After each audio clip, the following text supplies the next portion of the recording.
Okay, I had looked up some information about the tares. And tares are darnel, which is D-A-R-N-E-L. And darnel it can kill a person in a big enough dose. The seeds make us dizzy, off balance, and nauseous. And it comes from the Latin word for drunk. It's a mimic weed. It's neither entirely tame or wild. And it looks so much and behaves so much like wheat that it can't live without human assistance. The seeds are stowaways, and its survival depends on being harvested, stored, and replanted next season. So that's a little information about darnel. And that's the plant itself, but if we're talking about spiritually, the characteristics of tares. And so I just want you to listen to this and to examine yourself and see if you have any of the characteristics of tares. And just because you do have them, everybody has some of them, but if this is you all the time, then that's a problem.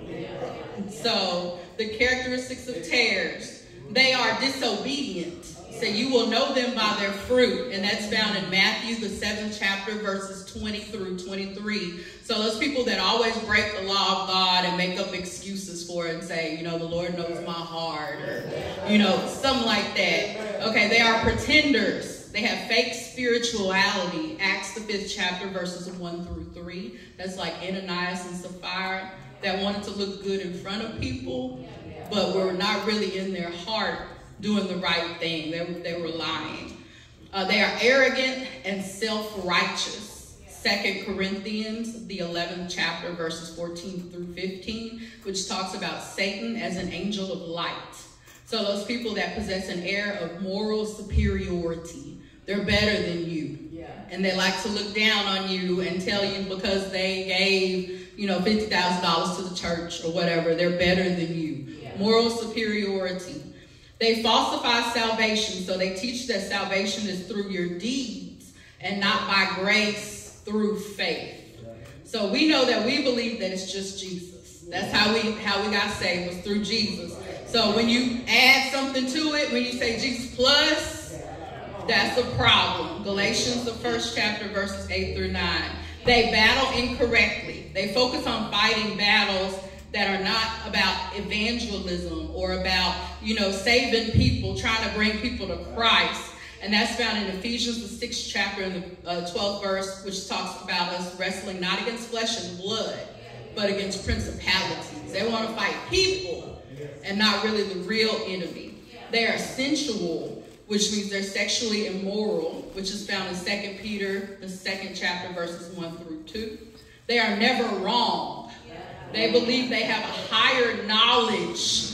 I know more about the word than you do. I know more about the church than you do. I know more about, that's 1 John, the 1st chapter, and the 8th verse. If we say that we have no sin, they claim to be sinless.